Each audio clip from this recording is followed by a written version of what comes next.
Gold, trusted gold buyers. మీరు తాకట్టు పెట్టిన బంగారాన్ని విడిపించి ఈ రోజు ఉన్న మార్కెట్ ధరకు కొనబడను. First of all, happy 80th Independence Day, sir.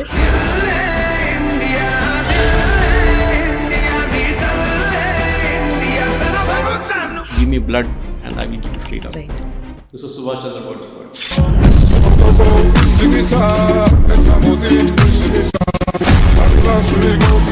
150 years of struggle ఒకటి స్టార్ట్ అయింది ఫ్రీడమ్. చైల్డ్హుడ్లో ఎలాంటి ఇన్ఫ్లుయెన్స్ ఉండింది ఆయన మీద అనేది ఎక్కువగా మాట్లాడాల్సి వస్తుంది. Mahatma Gandhi is a very straight forward character, even Nehru. And Subhash Chandrabose అట్లా కాదు. 1916 ప్రెసిడెన్సీ కాలేజ్ క్యాల్కటా. అసలు ఆ రోజు ఏం జరిగింది? ప్రొఫెసర్ ఉండి ఈటన్ అని చెప్పేసి FO ఓటెన్, ఆయన ఈ ఇండియన్స్ మీద చాలా మటుకు ఇన్సల్టింగ్ రిమార్క్స్ చేస్తుండే. అప్పుడు ఎగ్జామ్ రాశానని మర్చిపోయి ఫ్రెండ్స్తో ఏదో బీచ్లో తిరుగుతున్నప్పుడు బ్రిటన్లో very good marks and civil service ICS. కానీ అదే బ్రిటిష్ వాళ్ళ కోసం నేను ఎందుకు పనిచేయాలి సివిల్ సర్వీస్కి? 1920లో ఎగ్జామ్ రాస్తే 1921కి అంటే 1 yearలోనే మళ్ళీ రెసిగ్నేషన్. 17-year-oldగా ఉండి ఆయన ఒక ఫిలాసఫీ ఆయనగా ఉండే embodiment of the past, product of the present and prophet of the future. గాంధీతోని ఇంప్రెస్ కానీ Subhash Chandra Bose was impress with CR Das. అక్కడి నుంచి వాళ్ళ రిలేషన్షిప్ స్టార్ట్ అవుతుంది, పాలిటిక్స్లో ఎంట్రీ. ఇట్స్ 1927. గాంధీ చాలా అప్సెట్ అయిపోయారు. నెహ్రూని పిలిచి ఫుల్ క్లాస్ తీసుకున్నారు అందరి ముందు. నన్ను ధిక్కరిస్తున్నావా? బట్ ఎందుకు ఆయన విషయంలో అంత సీరియస్గా అంత స్టబ్బన్గా ఉండే గాంధీ? నెహ్రూ బ్లాక్మెయిల్కి ఇమీడియట్గా సకంబ్ అయిపోతారు. గాంధీ ఏదైనా చెప్పి థ్రెటన్ చేయగానే నెహ్రూ మళ్ళీ లైన్కి వచ్చేస్తారు. సుభాష్ అట్లా కాదు, he was a very independent thinker. Congress working కమిటీలో 1928 కల్కటాలో కాన్ఫరెన్స్లో సుభాష్ చంద్రబోస్ని కాంగ్రెస్ వర్కింగ్ కమిటీ నుంచి తీసేశారు గాంధీ. ఎప్పుడు సుభాష్ చంద్రబోస్కి ఒక స్పిరిచువల్ సైడ్ ఉంది, and that was Swami Vivekananda. Namaste sir, welcome on the show. So happy to have you on the show, and first of all, happy 80th Independence Day to you. నమస్తే నమస్తే Right, నమస్తే sir. అందరికీ శుభాకాంక్షలు. Yes. Because 80th అనేది ఒక పెద్ద land mark. ఇంకా 20 సంవత్సరాలు I think we will be there at 2047. We will be completing 150 years of struggle ఒకటి స్టార్ట్ అయింది ఫ్రీడమ్ మూమెంట్. దాని తర్వాత అఫ్ కోర్స్ వీఆర్ సీయింగ్ మనకు 1947 నుంచి when you come to 2040 we'll complete 100 years of our freedom. Okay. Vikasit Bharat, developed nation, Correct. developed India. So I think దీంట్లో చాలా మటుకు land marks ఉంటుంది. ఎందుకంటే మన ఫ్రీడమ్ మూమెంట్ గురించి మాట్లాడుతున్నప్పుడు యూజువల్లీ మనం తెలిసిన మటుకు లీడర్స్ గురించి మాట్లాడుతుంటాం. అది మహాత్మా గాంధీ ఉండొచ్చు, జవహర్ లాల్ నెహ్రూ ఉండొచ్చు, సర్దార్ వల్లభాయ్ పటేల్ ఉండొచ్చు, ఇక మిగతా చాలామంది ఉన్నారు. కానీ I think there are few personalities వాళ్ళ గురించి ఎక్కువ న్యూస్లో ఎక్కువ రాదు, కానీ వాళ్ళ గురించి మాట్లాడాల్సింది. Right sir. So at this point of time అంటే మనం జస్ట్ ఆ టైంలో అసలు టైమ్స్ ఎలా గడిచుంటాయో ఇమాజిన్ కూడా చేసుకోవడానికి కష్టం, ఎంత స్ట్రగుల్ పడి ఉంటారు ఏంటి అనేది. బట్ వాళ్ళ డిటర్మినేషన్, వాళ్ళ పవర్, వాళ్ళ స్ట్రెంగ్త్ అండ్ వాళ్ళ నేషనలిస్టిక్ ఫీలింగ్ అయితే మొత్తానికి ఇండిపెండెన్స్ తీసుకొచ్చింది. అండ్ ఈ పాయింట్ ఆఫ్ టైంలో మనము తలుచుకోవాల్సింది నేతాజీ సుభాష్ చంద్రబోస్. సో ఆయన ఎప్పుడు చెప్పినట్టుగా give me blood and I'll give you freedom అన్నారు. సో అఫ్ కోర్స్ చాలామంది బ్లడ్ ఇచ్చారు అండ్ ఫ్రీడమ్ వచ్చింది. దెన్ ఆఫ్టర్ నేతాజీ గురించి మాట్లాడినప్పుడు ఫస్ట్ ఆఫ్ ఆల్ అంటే యూజువలీ ఆయన చిన్నప్పటి నుండి లేదంటే దాని తర్వాత చైల్డ్హుడ్ ఎలా గడిచింది, ఎలా కాలేజ్కి వెళ్ళారు, what kind of a kid he was అనేది మాట్లాడినప్పుడు ఫస్ట్ కటక్లో పుట్టిన తర్వాత కాలేజ్ డేస్ కానీ ఇవన్నీ కూడా గడిచిపోతున్నాయి. సో ఫస్ట్ ఆయన చైల్డ్హుడ్లో ఎలాంటి మెంటాలిటీ ఉండేది అండ్ ఇలాంటి ఒక పవర్ఫుల్ స్లోగన్స్ ఇచ్చారు ఆయన లైఫ్లో అంటే ఆయన డిటర్మినేషన్ కానీ స్పెషలీ చైల్డ్హుడ్లో ఎలాంటి ఇన్ఫ్లుయెన్స్ ఉండింది ఆయన మీద అనేది ఎక్కువగా మాట్లాడాల్సి వస్తుంది. సుభాష్ చంద్రబోస్ అనేది ఒక మనిషి మనం మాట్లాడడానికి ఒక హాఫ్ అన్ అవర్ 1 hour సరిపోదు. ఎందుకంటే is life was two extensive అన్నమాట. చాలా కాంప్లికేటెడ్ మనిషి. ఈ was Mahatma Gandhi is a very straight forward character, even Nehru కూడా. కానీ సుభాష్ చంద్రబోస్ అట్లా కాదు, ఆయనకి వేరింగ్ మూడ్స్ ఉండే ఒక్కొక్క టైంలో. కటక్ మీరు చెప్పినట్లు that time of course Odisha and separate state లేదు, కానీ considered part of Bengal, greater Bengal లాగానే పుట్టింది అక్కడే. అండ్ వాళ్ళ father Janakinath Bose was a very famous lawyer, public prosecutor ఉండే. వాళ్ళ అమ్మగారు ప్రభావతి దేవి, అండ్ వాళ్ళ అమ్మగారు చాలా పెద్ద ఇన్ఫ్లుయెన్స్ ఉండే నేతాజీ మీద. ఓకే. ఇన్ఫ్యాక్ట్ సంస్కృతం నేర్చుకున్నారు అమ్మగారి దగ్గర నుంచి. He learn Mahabharat and shlokas కూడా నేర్చుకున్నారు. వెరీ ప్రొఫిషియంట్ అన్నమాట సాంస్క్రిట్లో. కానీ సుభాష్ చంద్రబోస్ చిన్నప్పటి నుంచి ఆయనకు ఒక డిటర్మినేషన్ ఆయనలో ఉండే. అది వాళ్ళ టీచర్స్ కనిపించింది. One of his earliest influences అని చెప్పాలంటే వాళ్ళ హెడ్ మాస్టర్ ఒకరు ఉండే, okay. Beni Madhav Das. It was a mutual respect. Beni Madhav దాస్కి ఎప్పుడు సుభాష్ చంద్రబోస్ అనే ఆ యంగ్స్టర్ మీద చాలా మటుకు ఒక కాన్ఫిడెన్స్ ఉంది. ఒక రోజు ఈయన పెద్ద ఒక లీడర్గా పైకి వస్తారని. Okay. Same time Subhash Chandrabose, ఎందుకంటే వాళ్ళ ఫాదర్ చాలా స్ట్రిక్ట్ డిసిప్లినరీన్ ఉండే, ఎక్కువ కాంటాక్ట్ లేకుండా ఆయన ఎప్పుడు బిజీగా ఉంటారు. మదర్తోని కాంటాక్ట్ ఉంటుంది. కానీ స్కూల్లో ఒక లేట్గా వచ్చారు ఈ ప్రిన్సిపల్ గారు. తర్వాత ఆయన ఎండ్ ఆఫ్ హిస్ స్కూల్ లైఫ్కు ఆయన ఆ టైంలో బేనీ మాధవ్ దాస్ స్కూల్కి ప్రిన్సిపల్గా వచ్చారు. ఒక పర్టికులర్ ఇన్సిడెంట్ జరిగింది స్కూల్లో. ఖుదీరామ్ బోస్ జయంతి రోజు వీళ్ళు ఆ రోజు పిల్లలు అక్కడ స్కూల్లో ఉన్న పిల్లలు ఫాస్టింగ్ చేశారు. ఫాస్టింగ్ చేసి ఆ రోజు ఒక మీటింగ్ పెట్టారు. దాన్ని బ్రిటిష్ అడ్మినిస్ట్రేషన్కి తెలిసిపోయింది. And they asked Beni Madhav Das for explanation, ఎందుకు జరిగింది, మీరు ఎట్లా అనుమతించారని. సో ఆయన చెప్పారు, నేను అనుమతించాల్సింది ఏముంది దీంట్లో, it's very natural. Khudiram Bose అనే ఒక యంగ్స్టర్ని మీరు ఉరిదీశారు, ఆయనకి ఆ రెస్పెక్ట్ ఇవ్వడానికి పిల్లలు చేశారు అంతే. ఓకే. దాని తర్వాత బేనీ మాధవ్ దాస్ వాజ్ ట్రాన్స్ఫర్డ్ అక్కడి నుంచి, ఒక పనిష్మెంట్ ట్రాన్స్ఫర్ లాగా ఆయన పంపించేశారు అక్కడి నుంచి.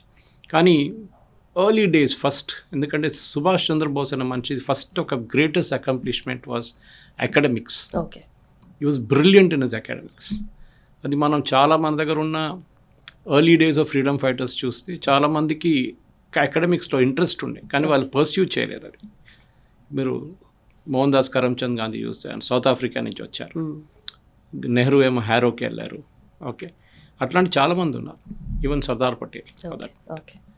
కానీ ఈ పర్టికులర్ పాయింట్లో మనం చూస్తే సుభాష్ చంద్రబోస్ అనే ఒక యంగ్స్టర్ కటక్లో చదువుకోవడము, అక్కడి నుంచి ముందుకెళ్ళి తర్వాత ఆఫ్టర్ స్కూలింగ్ డేస్ ఆయన ఈ move to Calcutta. I think it was 1913. And వాళ్ళ పెద్ద ఫ్యామిలీ, వాళ్ళ వెరీ రిచ్ ఫ్యామిలీ అన్నమాట, చాలా డబ్బులు ఉండే వాళ్ళ దగ్గర, and they were very well of financially. కానీ సుభాష్కి ఎప్పుడు సోషల్ సర్వీస్ అనేది ఆయన చిన్నప్పటి నుంచి ఆయన బ్లడ్లో ఉండేది. ఎక్కడో ఎవరికో ఏదో ఆ టైంలో కాలరా వాజ్ వెరీ కామన్. సో డాక్టర్లు భయపడుతుండే వెళ్ళడానికి. ఓకే. కానీ సుభాష్ చంద్రబోస్ వాళ్ళ ఫ్రెండ్స్ కలిసి వెళ్ళి వాళ్ళని ట్రీట్ చేయడం. అండ్ వాళ్ళ అమ్మగారికి చాలా టెన్షన్ ఉండేది, ఎందుకంటే ఈయన మళ్ళీ ఇంటికి వచ్చిన తర్వాత ఇంట్లో వాళ్ళ మీద ఏదైనా దీని ఇంపాక్ట్ ఉంటుందా కాలర్, అది it's very highly contagious disease. Okay. కానీ సుభాష్కి అదేం లేదు. అట్లనే ఆయన ఎక్కడ వెళ్ళినా కానీ ఏది కనిపించినా కానీ, ఒక పేదోడు కనిపిస్తే కూడా పాకెట్ మనీ, వాళ్ళ అమ్మగారు ఇచ్చిన పాకెట్ మనీ వాళ్ళకి ఇచ్చేస్తారు. ఓకే. స్వతహాగా అలాంటి స్వభావమే ఆయన. In fact it happened later in Calcutta also. కల్కట్టాలో ట్రామ్లో ట్రావెల్ చేయడానికి వాళ్ళ నాన్నగారు పాకెట్ మనీ ఇచ్చారు, నెలకి ఇంత అని చెప్పి. కానీ ఇంటి నుంచి దిగంగానే ఎవరైనా ఒక పేద ఆయన చూస్తే, ఎవరైనా some beggar or somebody or anybody for that matter, తినడానికి ఏం లేకుండా ఇమ్మీడియట్ ట్రామ్ డబ్బులు తీసుకొని వాళ్ళకి ఇచ్చేస్తారు, నడుచుకుంటూ కాలేజ్కి వెళ్తుండే. Okay. That kind of person he was. Selfless and publicity seeker కాదు, ఏం కాదు, quietly he's to do. So అదొక ఎర్లీ డేస్ నుంచి సుభాష్ లైఫ్లో ఒక లీడర్షిప్ క్వాలిటీ మనకు కనిపిస్తుంది, was is social service. Okay. And social service ఏదో ఇప్పుడులాగా ఫోటోలు తీయడము, సెల్ఫీలు తీయడం, లీడర్లు చూస్తారు చూడండి, ఎవరికైనా ఒక చిన్న ప్యాకెట్, ఒక బియ్యం బ్యాగ్ ఇస్తే కూడా పెద్ద షో చేస్తారు, దానికి చెక్ ఇస్తే కూడా ఫోటోలు తీసి టెలివిజన్ ఛానల్ వాళ్ళని పిలుస్తారు. ఆ టైంలో అదేం లేకుండే. And he was not bothered. So ఆయనకు ఒక్కటే ఉండే, అకాడమిక్స్లో హీ వాజ్ బ్రిలియంట్, స్కూల్లో కూడా. సో అక్కడ ఆయన చదివింది కూడా, అక్కడ చదివిన తర్వాత then he move to of course కల్కటాకి మూవ్ అయ్యారు. ఓకే. ఇనిషియల్ డేస్ చూస్తే ఆయనకి ఈ చెప్పినట్లు పెద్ద ఫ్యామిలీలో అటెన్షన్ కొంచెం తక్కువ ఉంటుంది ఎప్పుడు, ఎందుకంటే ఇంతమంది 14 మంది ఉన్నారు, 14 మందిలో 9వ అబ్బాయి అనమాట దాంట్లో. ఓకే. ఈ రావెన్షా కాలేజియేట్ స్కూల్ అని కటక్లో చదివారు అనమాట. ఈ స్టడీడ్ దేర్. అండ్ అక్కడి నుంచి ఆయనకు చాలా మటుకు చిన్నప్పటి నుంచి ఒక స్కిల్ ఉండే, writing skill and debating skill. Okay. తర్వాత ఆయన when he became a part of the Indian national Congress, ఆయన చాలా మటుకు ఎంఫసైజ్ చేశారు, డిబేటింగ్ స్కిల్స్ ఇంప్రూవ్ చేయండి. ఇది నాకు కూడా ఒక ప్యాషన్ ఉంది, కానీ నేను చిన్నప్పటి నుంచి మా స్కూల్లో నేర్పించారు, డిబేటింగ్ స్కిల్స్ ఉండాలి పిల్లల్లో. ఆయన చెప్పారు కూడా, వెన్ యూ బికమ్ లీడర్, మీరు రేపు అసెంబ్లీలో కానీ పార్లమెంట్లో డిబేట్ చేయాలంటే you should be having a debating skills. Okay.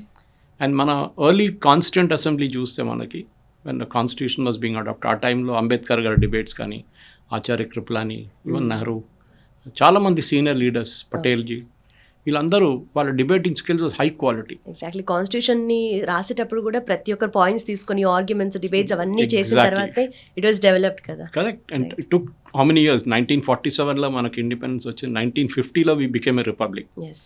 అప్పుడు దాకా టెక్నికలీ వీఆర్ డొమినియన్ స్టేటస్, అంటే we are under the queen of England ఆ టైంలో.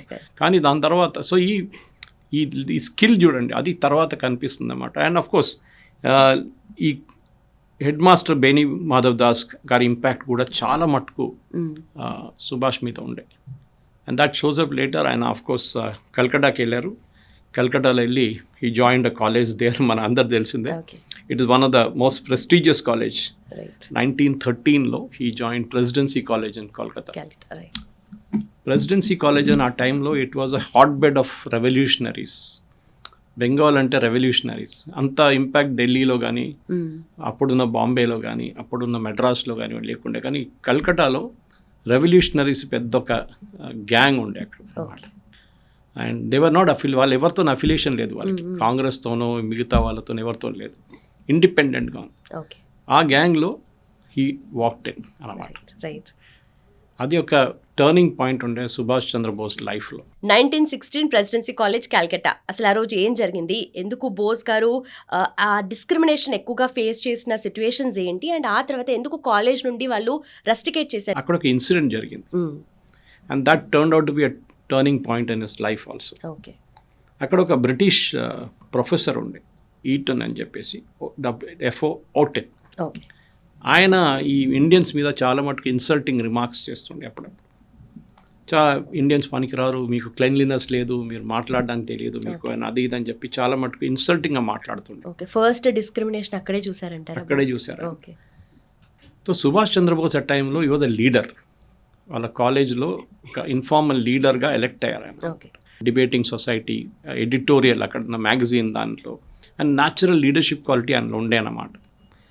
సో ఈ ఓటన్ని ఒకరోజు అక్కడున్న ఇండియన్ పిల్లలందరూ కలిసి డిసైడ్ చేశారు కొంతమంది, ఈయన ఒక లెసన్ నేర్పియాలని చెప్పి ఆయన కారిడోర్ నుంచి నడుచుకుంటూ వస్తున్నప్పుడు ఆయన కొట్టారు వీళ్ళందరూ కలిసి. It was beaten up. Subhash Chandrabose కూడా ఉన్నారు అక్కడ, కానీ ఆయన పక్కన నిలబడున్నారు. ఆయన ఈ డిడ్ంట్ పార్టిసిపేట్ ఇన్ దిస్. కానీ తర్వాత ఒక ఎంక్వైరీ కమిటీ పెట్టారు. ఎంక్వైరీ కమిటీలో సుభాష్ చంద్రబోస్ దగ్గర అడిగారు, ఎవరెవరు పార్టిసిపేట్ చేశారు వాళ్ళ పేర్లు చెప్పండి. ఎవరి పేర్లు చెప్పలేదు, నేనే చేశాను. Okay. He took it on himself. Okay. Even though ఆయన ఈజీగా 5-6 పిల్లల పేరు చెప్పేస్తే హీ వుడ్ ఎస్కేప్డ్. కానీ క్లియర్గా చెప్పారు, వాళ్ళ పేరు చెప్పలేదు, నేనే చేశాను. కానీ that professor is saying no he is not there, ఇంకా 5-6 మంది ఉన్నారు, నాకు కనిపించలేదు. There's not much of light at that time, evening time ఉండే. Subhash no I was the person. But what made him to do that? అక్కడే మనకు కనిపిస్తుంది selfless. చాలామంది ఇలాంటి సిచ్యువేషన్స్లో ఒకరిని తల మీద వేసేసి అక్కడి నుంచి వాళ్ళు పారిపోతారు. కానీ Subhash said no I did this. దానికి ఆయన పనిష్మెంట్ చేసి ప్రెసిడెన్సీ కాలేజ్ నుంచి రస్టికేట్ చేశారు. రస్టికేట్ చేయడం అంటే మన దాంట్లో ఇప్పుడు ఏంటంటే 1 సంవత్సరం తర్వాత మళ్ళీ పిలిపించుకుంటారు. కానీ బ్రిటిష్ వెరీ స్ట్రిక్ట్. ఏ పరిస్థితుల్లో ఈయన రిటర్న్ తీసుకురాకూడదు డిసైడ్ చేసుకున్నారు వాళ్ళు. ఆ టైంలో course his father was a very big man. Janaki first ఆయన కోపం వచ్చింది, ఇదేంటి దాన్ని హీ న్యూ సుభాష్ చంద్రబోస్ అంటే ఎట్లాంటి యంగ్స్టర్ అని చెప్పి. సుభాష్ లైఫ్లో చాలా మటుకు వాళ్ళ one of his brothers, elder brothers, Sarath Chandra Bose was a big influence. 14 మంది పిల్లలు ఉన్నారు, కానీ Sarath Chandra Bose was his favourite. ఆ రిలేషన్షిప్ వాళ్ళ దగ్గర సుభాష్ చంద్రబోస్ ఎండ్ దాకా, అట్లీస్ట్ ఇండియాలో ఉండేదాకా దట్ రిలేషన్షిప్ కంటిన్యూడ్. ఎప్పుడు ఆయన మెమోరియల్లో ఆయన మాట్లాడిన దాంట్లో అన్నిట్లో చెప్తారు that Sarat Chandra Bose was a big influence. Of course there was another gentleman called Hemant Kumar Sarkar, ఆయన కూడా మనం ఇప్పుడు మాట్లాడుతాం. సో సుభాష్ చంద్ర బోస్ లైఫ్ అక్కడ మారిపోయింది కంప్లీట్గా. సో రస్టికేట్ ఆయన చేసిన తర్వాత ఏం చేయాలి, ఏం లేదు. సో హిమంత కుమార్ సర్కార్ అని చెప్పి ఈ బేనీ మాధవ్ దాస్కి రికమెండ్ చేశారు. ఆయన వెళ్ళిన స్కూల్లో టాపర్ ఈ అబ్బాయి, you should meet Subhash Chandra Bose, brilliant academically, మీరు ఇద్దరు కలిస్తే యూ విల్ బి హిట్ అన్నారు. And immediately they hit off like anything. Very good friends. Okay. Literature గురించి, స్పిరిచువాలిటీ గురించి, బికాస్ చాలా మటుకు Subhash Chandra Bose influence like any other Bengali was on Swami Vivekananda, right. Paramahansa, Ramakrishna Paramahansa, and of course Ramakrishna Mission. So ఆ influence వాళ్ళ మీద చాలా మటుకు ఉంటాయి. సో వీళ్ళిద్దరికి ఒక ఐడియా వచ్చింది, ఎట్లయినా ఇప్పుడు రస్టికేట్ అయిపోయారు మీరు, మన ఇద్దరు కలిసి హిమాలయకి వెళ్తాం, ఓకే. ఒక గురువుని ఎక్కడైనా మనం ట్రేస్ అవుట్ చేద్దాం, గురువు కావాలి మనకి. They were youngsters, hardly just out of school, వాళ్ళకంత మెచ్యూరిటీ లేదు. లాస్ట్లో తిరిగి ఆ హిమాలయకి వెళ్ళారు, కొంతమందిని కలిశారు, బట్ దేవర్ డిసప్పాయింటెడ్. వాళ్ళకి కావాల్సిన గురువు దొరకట్లేదు. Last I think somewhere in Gaya, నేను ఆ పేరు మర్చిపోయాను, ఈ రామకృష్ణ పరమహంసస్ డిసైపుల్, ఆయన వీళ్ళిద్దరిని కూర్చోబెట్టి ఒకరోజు సాయంత్రం అన్నారు, boys you're too young for this, మీరు చాలా యంగ్ దీనికి, ఇప్పుడు కాదు, మీరు ముందెళ్ళి చదువుకోండి, దాని తర్వాత మీరు తిరిగి రండి, కావాలంటే యూ కెన్ డిసైడ్ దెన్, ఇప్పుడు you are too immature for this. Okay. ఇదే అడ్వైస్ ప్రధానమంత్రి నరేంద్ర మోదీ కూడా ఇచ్చారు. Okay. And he went to Himalayas in search of a guru. అక్కడ ఇంకొక ఎట్లయినా గురువు కలిసి చెప్పారంట, నో, సొసైటీని సర్వ్ చేయండి. ఇదే మెసేజ్ దట్ టైం సుభాష్ చంద్రబోస్కి ఇచ్చారు అండ్ హిమంత కుమార్ సర్కార్. కానీ వీళ్ళిద్దరు నడిమిట్లో ఉన్న ఫ్రెండ్షిప్ హిమంత సర్కార్ ఆటోబయోగ్రఫీలో కూడా కనిపిస్తుంది. It's very thin autobiography. అది కాకుండా ఐ థింక్ హేమంత్ కుమార్ పాడిన ఒక పాటలో కూడా ఉంది ఇది, where he sings about this relationship between Hemanta Kumar Sarkar. వాళ్ళ ఫాదర్ కూడా వరీడ్ అయిపోయారు, ఎందుకంటే స్టడీస్ నుంచి దూరం అయిపోయాడు, ఈ స్వామి వెనుక తిరుగుతున్నాడు, ఏంటి అబ్బాయి ఎక్కడికి వెళ్తాడు అనేది. ఈ wanted his son to become civil servant, అది ఆయన మైండ్లో ఉండే. సో వాళ్ళ ఫాదర్కి అకాడమిక్స్ విషయంలో మాత్రం చాలా స్ట్రిక్ట్ ఆయన you have to first education is the most important thing. కానీ ఈయనకేమో ఎడ్యుకేషన్ ఇంట్రెస్ట్ కాదని కాదు, but he wanted to go in higher in life అన్నమాట. సో తర్వాత వీళ్ళ ఫాదర్ అశుతోష్ కుమార్ ముఖర్జీ అని చెప్పి అక్కడ కల్కట్టా యూనివర్సిటీలో హీఈస్ ద బాస్, ఆయనకు చాలా ఇన్ఫ్లుయెన్స్ ఉంది. ఆయనతో మాట్లాడి రస్టికేట్ చేశారు ఎట్లయినా, ప్రెసిడెన్సీ నుంచి స్కాటిష్ కాలేజ్ ఒకటి ఉంది, స్కాటిష్ చర్చ్ కాలేజ్, అక్కడ అడ్మిషన్ ఇప్పించారు. And Ashutosh Kumar Mukherjee was the father of Shyama Prasad Mukherjee, founder of Jana Sangh, తర్వాత బీజేపీ ఐడలాగ్ ఆయన. సో శ్యామా ప్రసాద్ ముఖర్జీ వాళ్ళ ఫాదర్ అశుతోష్ కుమార్ ముఖర్జీ, ఆయన మాట్లాడి and agreed and finally Scottish church చదువుకున్నాడు. ఈ came out tops academics again. దాని తర్వాత వాళ్ళ ఫాదర్ యూజువలీ లైక్ ఈ వెల్తీ బెంగాలీ ఫ్యామిలీస్లో ఉన్న దానికి ఎక్కడికి వెళ్తారు, లండన్. ఎందుకు, ఐసీఎస్ చేయాలి, ఇండియన్ సివిల్ సర్వీస్. తో అప్పుడు మన ఐఏఎస్ ఈక్వలెంట్ అది సివిల్ సర్వీస్. కానీ చాలా టఫ్ ఎగ్జామ్, దానికి ప్రిపేర్ చేయాలంటే మీకు మినిమం ఒక 2 సంవత్సరాలు, లైక్ ఇప్పుడు చేస్తున్నట్లయితే 2 సంవత్సరాలు ప్రిపేర్ చేయాలి. బై టైం సుభాష్ అక్కడ షిప్లో వెళ్ళి లండన్ చేరుకునేదాకా ఆయనకి 8 నెలలే ఉండే ఈ ఎగ్జామ్ తీసుకోవడానికి. కూర్చొని చదువుకున్నారు, మంచి రియలీ వర్క్డ్ హార్డ్. దాని తర్వాత ఈ ఫర్గాట్ అబౌట్ ఎగ్జామ్ రాశానని మర్చిపోయి ఫ్రెండ్స్తో ఏదో బీచ్లో తిరుగుతున్నప్పుడు బ్రిటన్లో ఎవరో వచ్చి చెప్పారంట message, you have scored very good marks and civil service ICS, ఒకసారి చూడండి వెళ్ళంటే ఈ వాజ్ ఫోర్త్ ర్యాంక్ వచ్చింది ఆయనకి, విచ్ ఇస్ రియల్ గుడ్. ఎందుకంటే 8 నెలలు ప్రిపేర్ చేసి మీకు 4th ర్యాంక్ రావడం అంటే చాలా పెద్ద ఒక achievement. And that was a turning point అక్కడ. కానీ సుభాష్ చంద్రబోస్కి ఎప్పుడు ఉండే, నేను బ్రిటిష్ వాళ్ళ వ్యతిరేకంగా నేను పోరాటం చేయాలనుకుంటున్నాను, కానీ అదే బ్రిటిష్ వాళ్ళ కోసం నేను ఎందుకు పనిచేయాలి సివిల్ సర్వీస్లో, because you will work for the British. అప్పుడు India was not a free country, British డొమినియన్లో ఉన్నారు. అక్కడే డిసైడ్ చేసుకున్నాను, ఐ విల్ నాట్, నేను సివిల్ సర్వీస్ తీసుకోను, ఐసీఎస్ నేను డిక్లైన్ చేస్తాను. కానీ అది ఎట్లా వాళ్ళ ఫాదర్కి ఎట్లా కన్వే చేయాలి, ఫాదర్ చాలా స్ట్రిక్ట్ మనిషి, లిటరలీ ఇంగ్లీష్లో అంటారు వీళ్ళు బ్లో స్టాప్ అంటారు, అంత కోపం వస్తుంది ఆయనకి. ఏంటో ఇంత కష్టపడి చదువుకున్నావు, మాకందరికీ ఐసీఎస్ అంటే ఒక ఇండియన్ ఫ్యామిలీకి ఐసీఎస్లో ఏం చెప్తారు క్వాలిఫికేషన్ రావడం అనేది చాలా పెద్ద అచీవ్మెంట్. నేనేమో నువ్వు యూఆర్ సేయింగ్ నో, నాకు అక్కర్లేదు, నేను ఇదంతా పక్కన పడేసి వచ్చేస్తాను. కానీ వాళ్ళ బ్రదర్ అగైన్ శరత్ చంద్ర బోస్తో మాట్లాడారు. He was able to convince, వాళ్ళ డాడీని కన్విన్స్ చేశారు, అమ్మగారిని కన్విన్స్ చేశారు. కొంచెం టైం తీసుకుంది, కానీ సుభాష్ చంద్రబోస్ ఇమీడియట్లీ బ్రిటిష్ అథారిటీస్కి లెటర్ రాశారు లండన్లో, that I don't want to be ranked the list, నా లిస్ట్ నుంచి నా పేరు తీసేసేది. ఓకే. బట్ అసలు అంటే కోర్స్ సర్వీస్ చేయడం ఇష్టం లేదు ఫస్ట్ నుండి, అసలు ఎగ్జామ్ ఎలా రాశారు? ఓన్లీ వాళ్ళ ఫాదర్ కోసమేనా? అంటే 1920లో ఎగ్జామ్ రాస్తే 1921కి అంటే 1 yearలోనే మళ్ళీ రెసిగ్నేషన్. Yeah correct. జస్ట్ వాళ్ళ ఫాదర్ కోసం. యా ఒక 17-year-oldగా ఉండి ఆయన ఒక ఫిలాసఫీ ఆయనది ఉండే, embodiment of the past, product of the present and prophet of the future. Okay. ఆయన ఒక లైన్ పెట్టుకున్నారు అది, and he wrote this as a 17-year-old. So ఆ భారతదేశం ఎట్లా ఉండాలి, భారతదేశాన్ని ఎక్కడ తీసుకెళ్ళాలని ఒక క్లారిటీ ఉండే ఈ 17, 18, 19-year-old యంగ్స్టర్కి. Of course by time he turn he was 20+. Okay. So ఇండియాకి తిరిగి వచ్చారు. అప్పుడు షిప్లో వస్తున్నప్పుడు one of his fellow travellers was Rabindranath Tagore.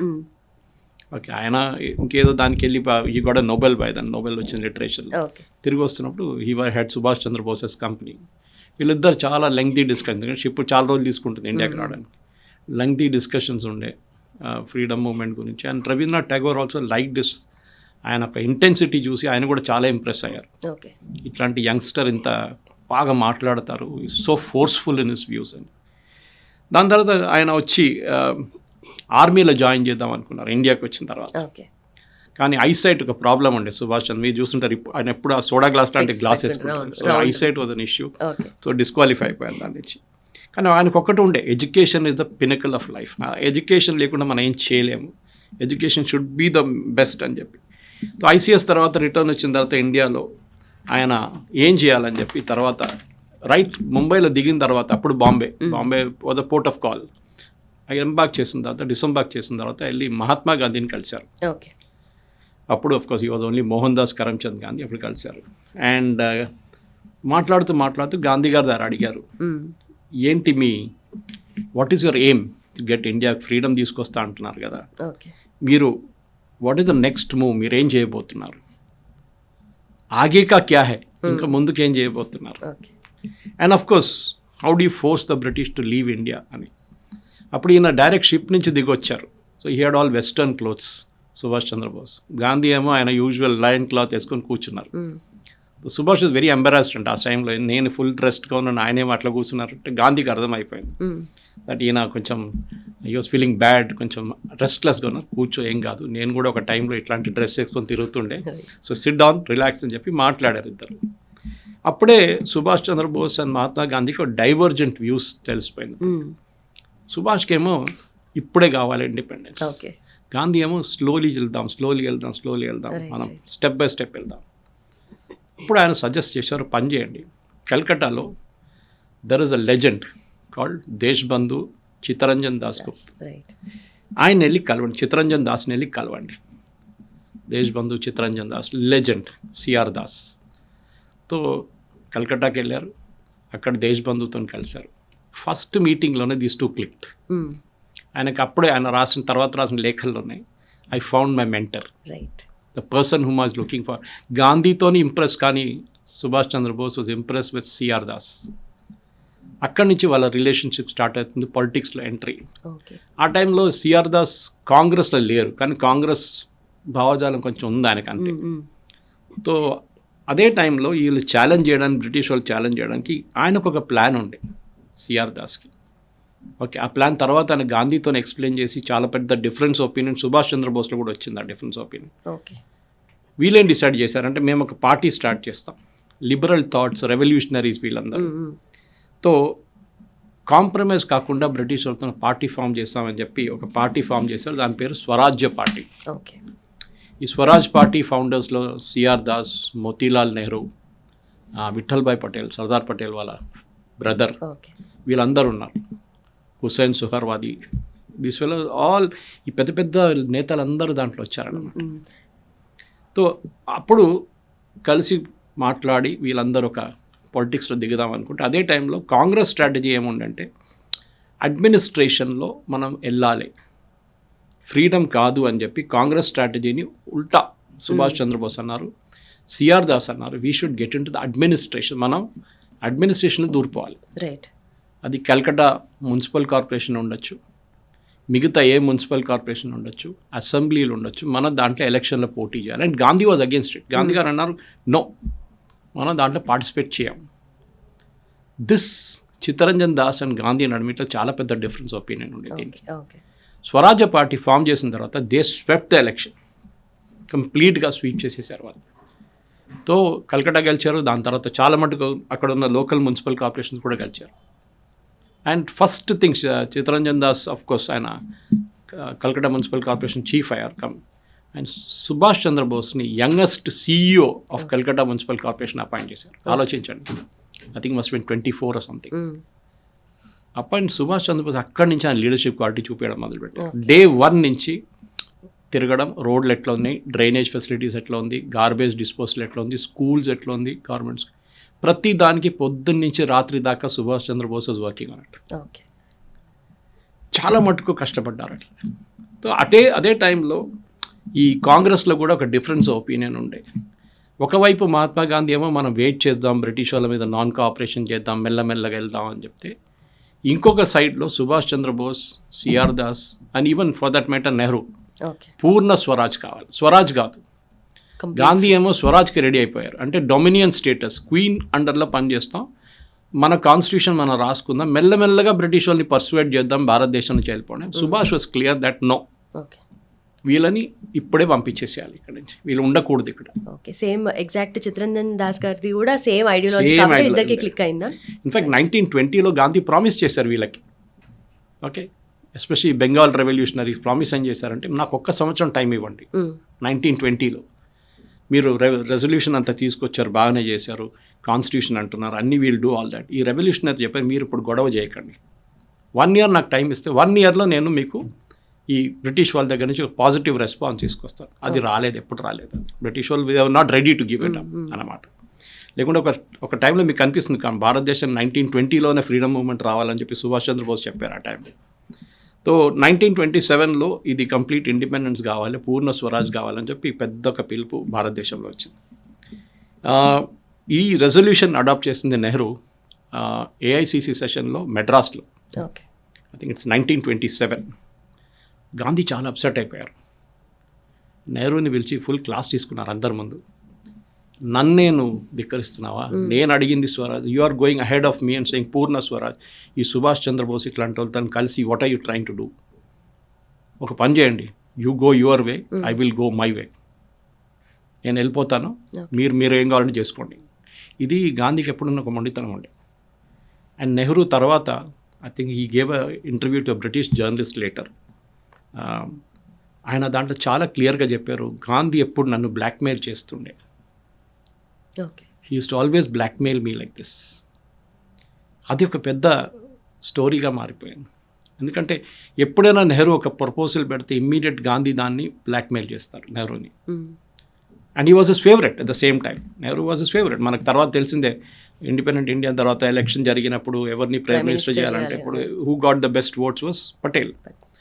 Nehru అది తర్వాత కూడా అడ్మిట్ చేశారు, నన్ను ఎప్పుడైనా నేను ఏదన్నా సొంత నిర్ణయం తీసుకుంటే దాన్ని గాంధీ వ్యతిరేకిస్తారు. వేరే సుభాష్ వాజ్ ఆపోజిట్. ఆయన గాంధీ చెప్పారు, ఏం చెప్తారు నేను పట్టించుకోను, ఆ ఒక యాటిట్యూడ్ అండి.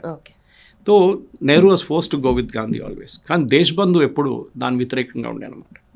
దీనిని మున్సిపల్ కార్పొరేషన్ CEO చేసి ఒక 6 నెలల లోపల సుభాష్ చంద్రబోస్ని ఇంకొక చాలామంది రెవల్యూషనరీస్ని బ్రిటిష్ వాళ్ళు అరెస్ట్ చేసి మండలైకి పంపించారు. మండలైజ్ ఇన్ బర్మా. అప్పుడు Burma was part of India ఆ టైంలో. అక్కడ జైల్లో పెట్టారు. అక్కడ ఈ హ్యూమిడ్ క్లైమేట్లో సుభాష్ చంద్రబోస్ హెల్త్ చాలా స్పాయిల్ అయింది. ఆయన చాలా ఒక వీక్ చైల్డ్ ఉండే, ఈవెన్ దో బ్రిలియంట్ అకాడమిక్లీ. ఆయన హెల్త్ అంత బాగా లేకుండే స్టార్టింగ్ నుంచి. ఆయనకు టీబీ వచ్చింది మండలేలో. చాలా సిచ్యువేషన్ మొత్తం స్కెలిటన్ లాగా అయిపోయారు. తో బ్రిటిష్ వాళ్ళు వరీడ్ అయిపోయారు, ఏమైనా అయితే ఇక్కడ చనిపోతే మళ్ళీ మా మీద వస్తుంది మొత్తం అని చెప్పి ప్రపోజ్ చేశారు, మీరు పని చేయండి, Britain you go to Europe, యూరోప్కి వెళ్ళిపోండి, ఇండియాకి వెళ్ళకూడదు, కల్కటాకి వెళ్ళకూడదు అసలే.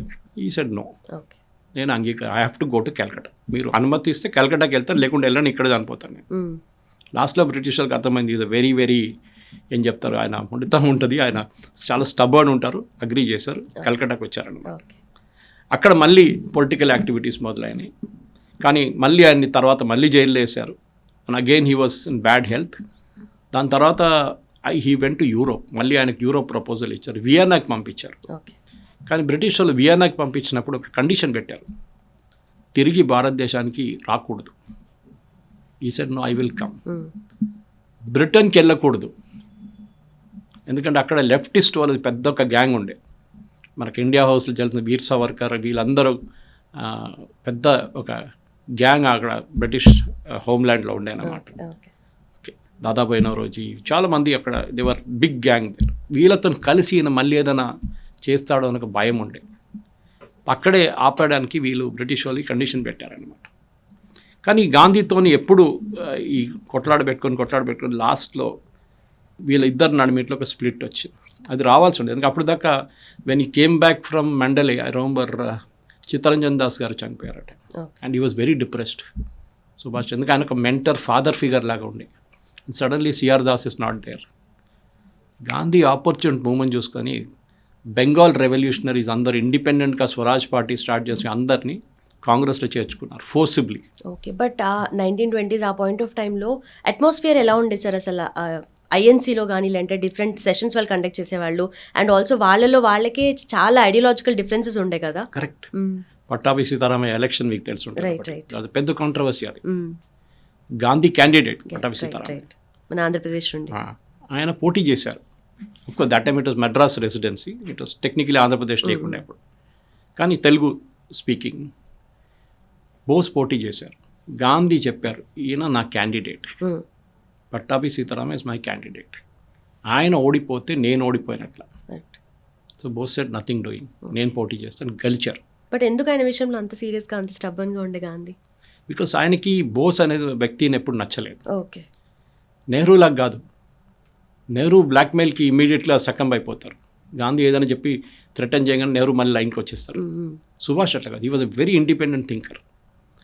ఆయన చెప్పారు నో సారీ నేను పోటీ చేస్తాను, గెలిచారు ఎలక్షన్.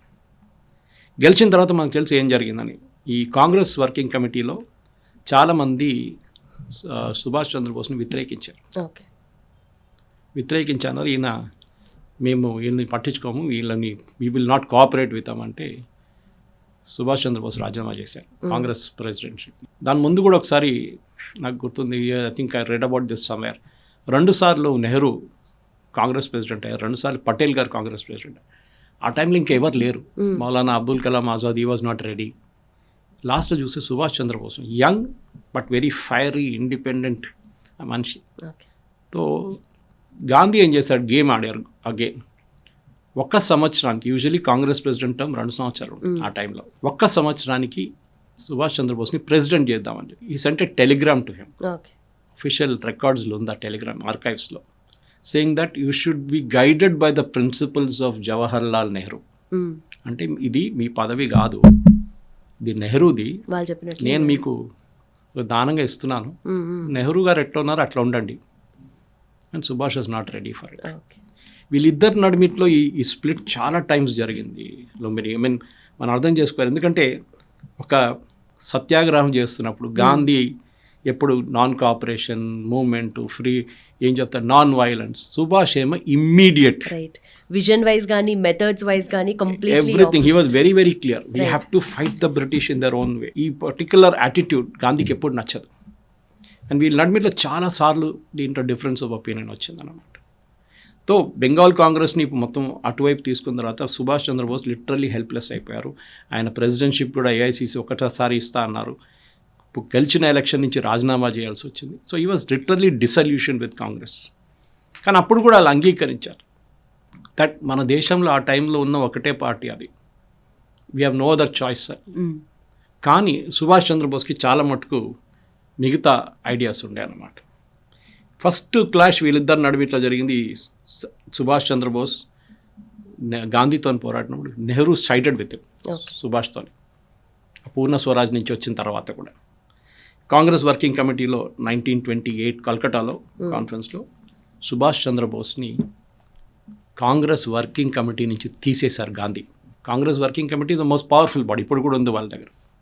అదే ఇప్పుడు కూడా హిస్టరీ రిపీట్ అవుతుంది ఒక్కొక్కసారి, కొంతమందిని తీసేస్తారు those are uncomfortable with the party leadership.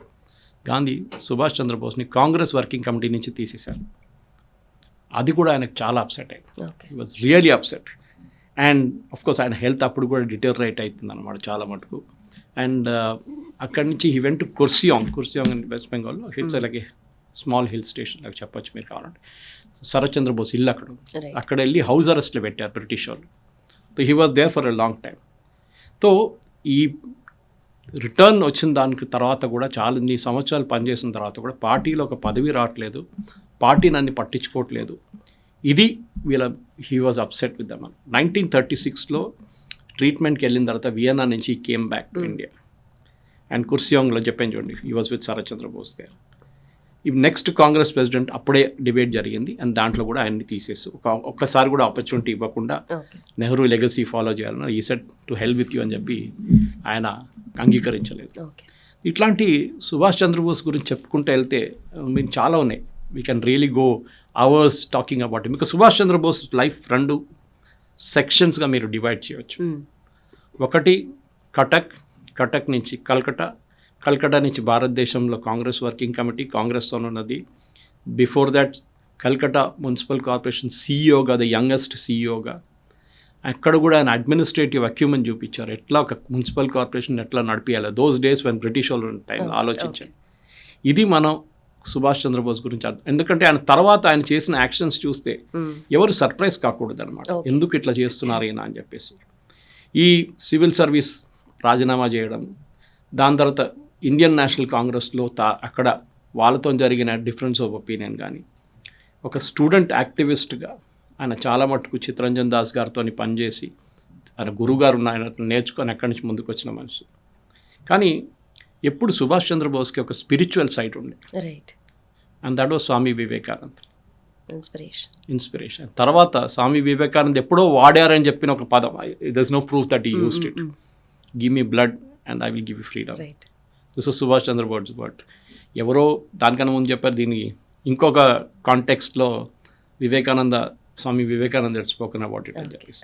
Bose గారి లైఫ్లో చూసుకుంటే స్వామి వివేకానంద గారి ఇన్స్పిరేషన్ అనేది చాలా డీప్ రూటెడ్గా ఉంది. ఆయన స్పిరిచువాలిటీ కానీ లేదంటే నేషనలిస్టిక్ ఫీలింగ్ కానీ చాలా డీప్ రూటెడ్గా ఉంది. ఎందుకని అది అంతగా ఇన్స్పిరేషన్గా తీసుకున్నారంటారు ఆయన? వివేకానంద గారి ఫిలాసఫీ నుంచే ఈయనకి సెల్ఫ్ డిసిప్లిన్ కానీ సర్వీస్ టు ద నేషన్ ఇట్లాంటిది సుభాష్ చంద్రబోస్కి వచ్చింది స్వామి వివేకానంద సైడ్ నుంచి. అదే రూట్లో వెళ్దాం అనుకున్నారు కానీ వాళ్ళ ఒక గురువు కలిసారని చెప్పాను చూడు, గయాలు ఇది get back to the what you're good at అని చెప్పారు. సో ఈ రాడికలిజం నుంచి సుభాష్ చంద్రబోస్ మారి ముందుకు వెళ్తున్నప్పుడు ఫ్రీడమ్ స్ట్రగుల్లో, దాని తర్వాత ఆయన గాంధీతోనున్న difference of opinion, non violence కాదు మనకి వైలెన్స్తోనే దీన్ని అన్ని మౌల్డ్ చేసిన మనిషి సిఆర్ దాస్ దేశబంధు దగ్గర నుంచి జర్నలిజంకి అక్కడున్న న్యూస్ పేపర్ నడిపించడానికి ఇదంతా నేర్చుకున్నారన్నమాట. వీళ్ళ నడిమిట్లో చాలా డిఫరెన్స్ ఒపీనియన్ ఉండే, బట్ ఈ లెఫ్ట్ లీనింగ్ బ్రాంచ్ ఉండే, వీళ్ళందరూ లెఫ్టిస్ట్ ఉండే, they were not rightist by the way, including Nehru also was a leftist అనమాట. డెఫినెట్గా సుభాష్ చంద్రబోస్ అనే ఒక లీడర్ ఎమర్జ్ అయ్యారు. కానీ గాంధీ అండ్ కాంగ్రెస్ ఈకో సిస్టంలో సుభాష్ చంద్రబోస్ వ్యతిరేకత చాలా ఎక్కువ ఉంది. And that is what finally led to the break with Indian national Congress. దాని తర్వాత it is history about what happen. ఆయన ఇంటర్నేషనల్ లెవెల్కి వెళ్ళిపోయారు. Exactly on that note, after అంటే ఇండియా నుండి వెళ్ళిన తర్వాత జర్మనీకి వెళ్ళడము అండ్ ఆ తర్వాత జపాన్ వాళ్ళతో కలవడము, ఇవన్నీ కూడా ఇట్స్ అ హిస్టరీ అండ్ అవన్నిటి గురించి క్లియర్గా మనం డిస్కస్ చేయాలి. అండ్ ఆల్సో ఆఫ్టర్ దట్ కూడా బోస్ గారు ఇంకా ఎలాంటి ఛాలెంజెస్ ఫేస్ చేశారు అవన్నీ కూడా we have to discuss further. And with this will close this session sir. Next second పార్ట్లో will continue. Thank you so much sir.